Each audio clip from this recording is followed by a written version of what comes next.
Welcome to the Grit and Growth Podcast. My name is Jessica Hobirk. I am your host. Today, I'm joined by Monroe Jett, a true pioneer in banking and title services. From becoming president of a bank to founding Jett Title and now title leader, Monroe has spent more than 35 years solving some of the biggest challenges in finance and real estate. He's closed over 8,000 transactions, modernized title fulfillment with title leader, and spoken at more than 250 industry events from mortgage bankers and realtors to universities and even Kentucky legislation. Monroe, we are very honored to have you today, and welcome to the show. Thanks, Jessica. Thanks for having me. I'm glad to be here. Yeah, awesome. So I would love for you to just introduce yourself to our listeners and tell us about your story, your background, where you came from, what you're doing, where you're going. Sure. My name is Monroe. People don't have any clue what I say when I tell them my name. My first name is Monroe, and my last name is Jett, J-E-T-T, so Monroe Jett. Born and raised in Lexington, Kentucky, went away to boarding school, came back, went to the University of Kentucky, majored in marketing, went to work for my family's business, which was a bank. Worked there 15 years, became president, succeeded my father after he passed away. So I was there for 15 years. Went to basic banking school, state banking school, graduate banking school, worked in every department of the bank. So no banking in depth. I'm still on the board, been on the board for over 30 years. I'm on multiple committees, so I'm at the bank multiple times per month. I almost tried to leave the bank 3 times while my dad was living, but I chickened out each time. And so after he passed away, 3 years after he passed away, my 15th year, I left the bank and started my own, went out on my own. I was going to start a piece of software, but a buddy of mine who was a new real estate attorney in town said, hey, while you're getting your software up and running, why don't you come, all the lenders in town, everybody knows your name, all the realtors in town.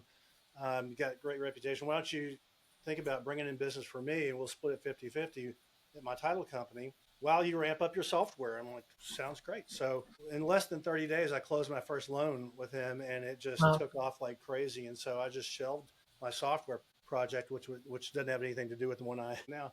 And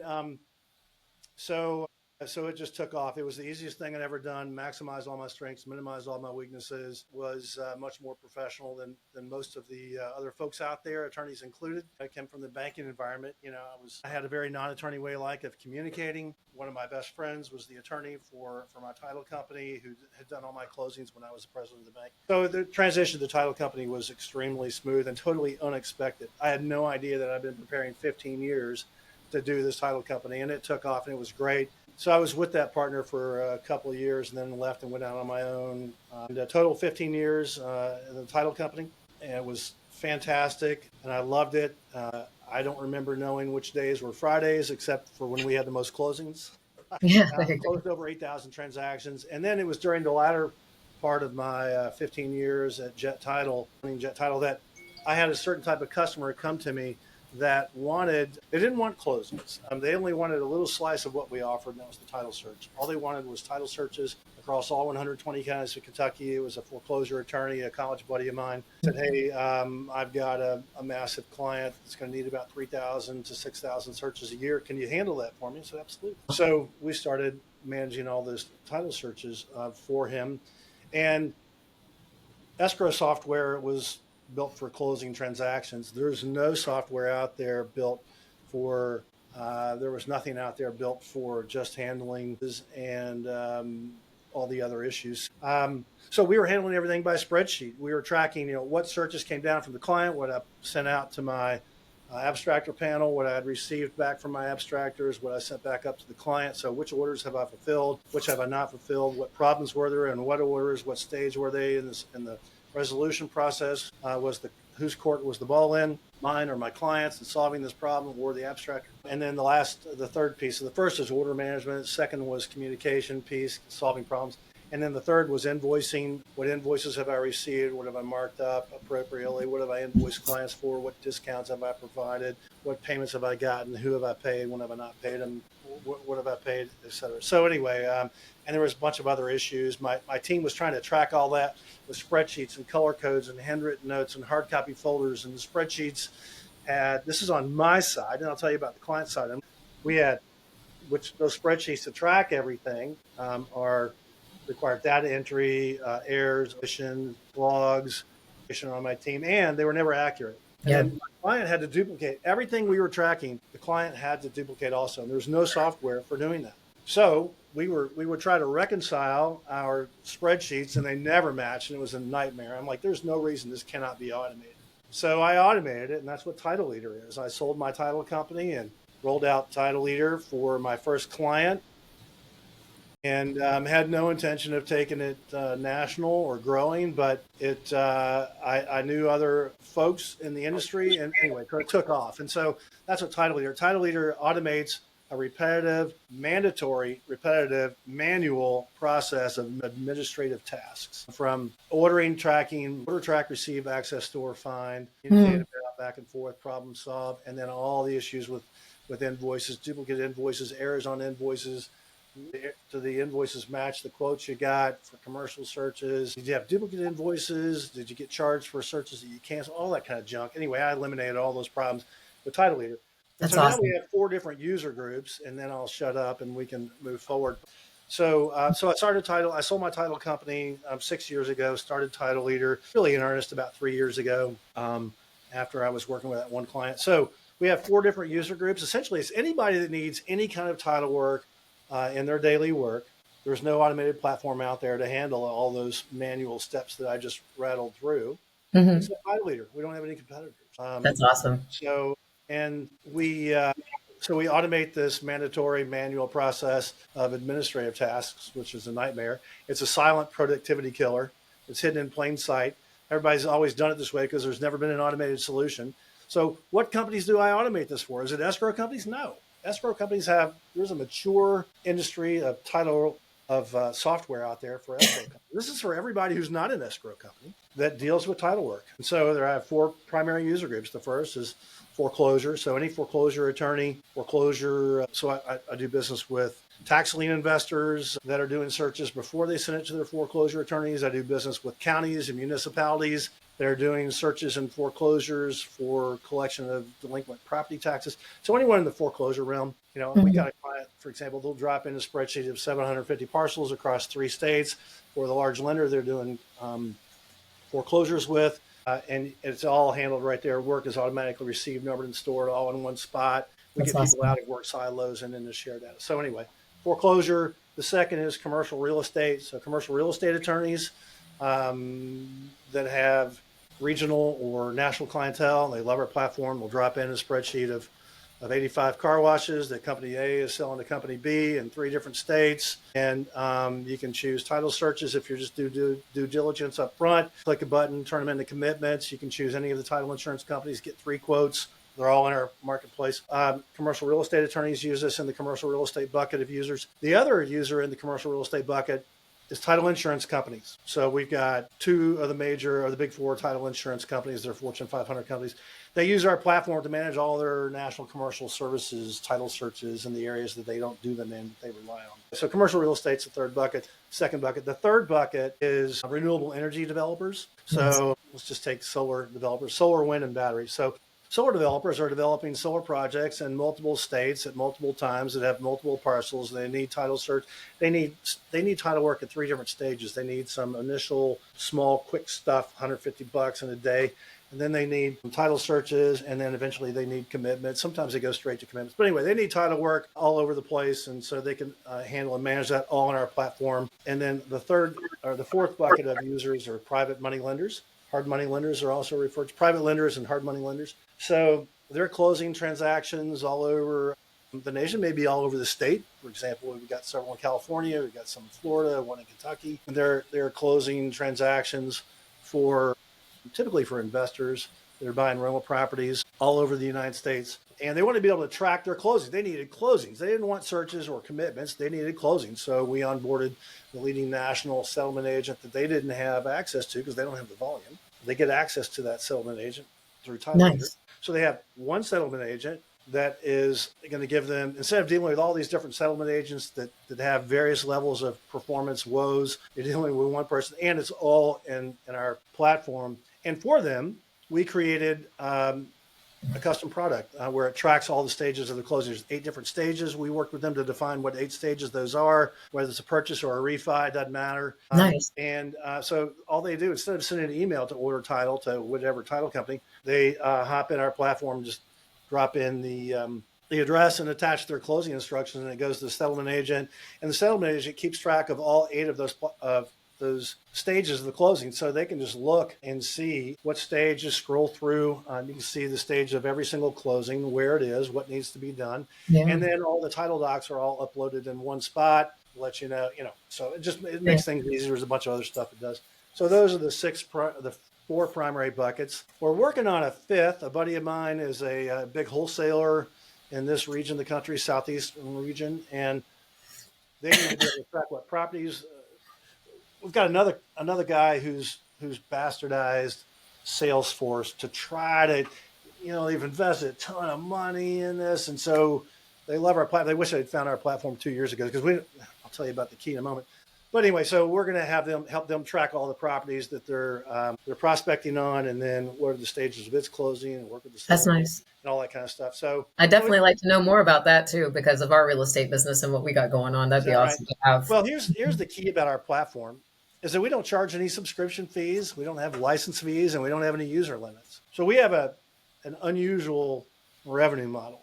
That's awesome. Instead of charging the users, we charge all the vendors on our platform. So when they are given the normal title search at the normal fee to our clients, as a search, a commitment, or a closing, the vendor pays us. We revenue share with the vendors in our platform. Very nice. Why did I do that? Well, I don't like paying subscription fees, and so I didn't want our users to have to also. And why would I put a barrier in there for them to do business with us? So the more business they do with us, the more revenue we'll make, and they don't pay a dime extra. Yeah, so everybody's happy. So that's how I got to where Title Leader is, and that's what Title Leader does. That was a long-winded answer. Let's go ahead and move into some of these questions. Obviously, real estate and title are often kind of slow to change to things. Why do you think our industry resists the innovations, and how have you been able to help the clients moving forward? Have you found that they're a little bit more open to it now that it exists with your platform? What's interesting, this is going to be a little controversial because of who your audience is, but I've found that attorneys are the slowest to adopt to my platform. Really? So, yeah. So everybody else who is needing title work absolutely love it. Why are the attorneys? Because that's the way they've always done it, right? And it makes sense. It's the way they've always done it. They've handled all this by emails and shared spreadsheets and shared drives and strict naming conventions and working in silos. And it's just a continual pain. And they've never thought about solving it because it's never been automated before. Right. So this is in new tech. It's called a greenfield. Right. So there's never been an automation of this before. So there's an educational piece from my perspective. Now, why is the title industry in general slow to change? Because of the recording system in the United States. And that's not any attorney's fault. It's not any escrow company's fault. It's the fact that unlike the United Kingdom. So let me just share with you how it is in the United Kingdom. We can get into some specifics here, but I'm not. So in general, in the United Kingdom, in England, if the state says you own a piece of property, you own it. No one can question it. It's definite. You own it. There's no clouds on title. There's no questions. There's no title defects. There's no such thing of any of that. And you just pull up that property and you see exactly who owns it, what liens are against it. And you don't have to go searching a log of, but not so in the United States. The best thing you can get in the United States, you can never get a assurance that you own a property. The best thing you can get in the United States to own a property is simply an attorney's opinion. Based on examining all these records, it's in their opinion, they think you've got clear title. So let's talk about that real quick. So the recording system in the United States works this way. Essentially, every property in the United States has a log. There's a log kept on every single property in the United States. And that log is of any document that gets filed or recorded against that property. So it could be deeds, it could be any kind of liens, it could be easements, it could be mortgages, which is a lien. It could be judgments or another database, but essentially judgments. So it's just a log of all these documents. Nothing ever gets removed from that log. So if you want to, how does anything get expire or no longer become valid? Well, there's some of these items that I just rattled through. Some of those documents will expire based on the statute of limitations, right? So, a mortgage might last for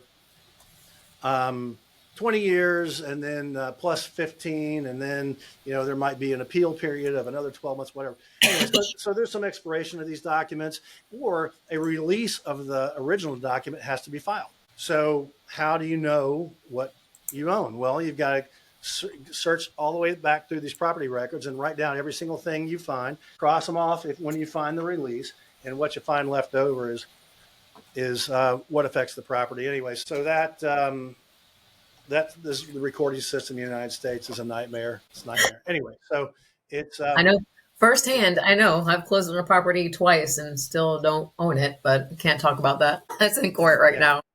So our recording system is hugely outdated and is absurd. So what could new tech do to improve that? Well, there's an effort for blockchain to combat it or eliminate it altogether. It would be great if we could eliminate all the different repositories that are out there. So in Kentucky, we have 120 counties. All the records are held on the county level. So we have 120 repositories for those land records. And then there's also court databases that you can look for judgments and foreclosures and divorces and not foreclosures. Anyway, so it becomes really cumbersome. So if we could centralize all that together. So here's the problem with doing any of that. And that is Kentucky doesn't need 120 counties. We need 10 counties. It's a duplication of work, but you have tens of thousands of jobs all across the United States. They're going to go out. People are going to complain, act like it's a big nightmare. So it's reluctant to change because it's a big problem.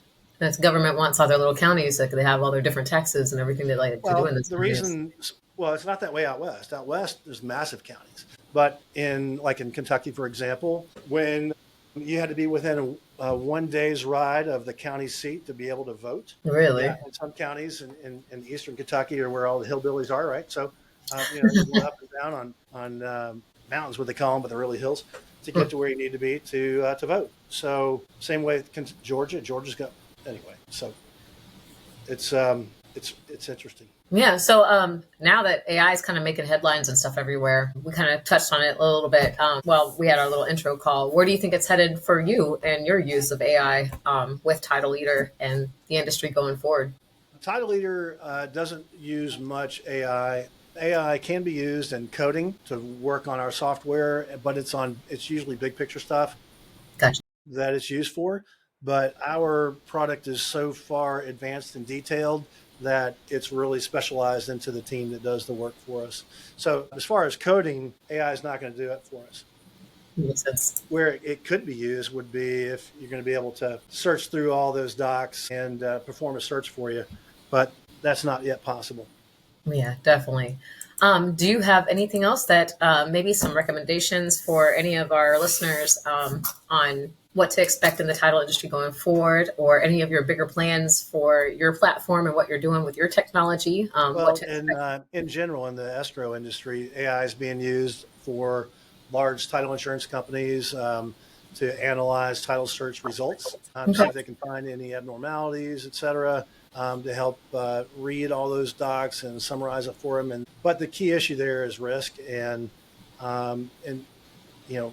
actually going back and reviewing those docs, what's insurable and what's not from the title insurance perspective. So it becomes an element of risk when you're looking at all those docs, and that's hard. That's hard to overcome. So I don't know what AI is going to do, but if AI could help anyway, that would be excellent. So the way it's working with Title Leader is we are simply, in big picture, automating a manual process. That's where we stand. Does that make sense? Yeah, it definitely does, because that's what we're trying to do with Convertium. And we're trying to automate processes with the AI that we have as well. So you did it with your software system. And I hopefully, when I'm meeting business owners like yourself and others, my goal would be to also help automate manual systems and processes as well. But awesome.